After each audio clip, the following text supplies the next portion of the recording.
Ganito ka pa rin ba mag-create ng folder mula Microsoft Excel? Yung i-copy mo isa-isa or tatype mo pa isa-isa? Well, wala naman mali dyan pero, ngunit, subalit datapwat paano kung sobra dami mo gagawin folder? Marami ka maaksayang oras diba? Kaya naman, ganito na lang ang gawin mo. Para hindi masayang ang oras mo. Mag-click ka sa tapat ng cell row, nang gusto mo gawa ng folder tapos lagyan mo MB. Space kopyahin mo lang name mang gusto mo gawa ng folder, lagyan mo na lang ng underscore ang bawat spacing. Pagkatapos pindutin mo lang sa keyboard ang Ctrl+.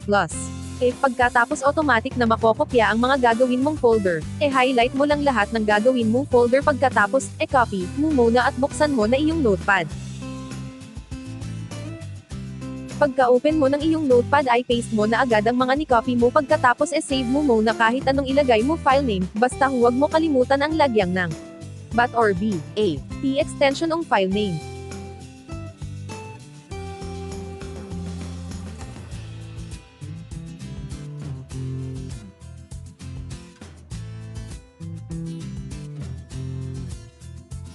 Pagkatapos pumunta ka kung saan mo ni-save ang notepad na may .bat extension copy or cut or ilagay mo on kung saan mo gusto magka-folder.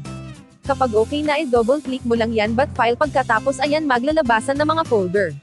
Ganoon lang kadali. Salamat!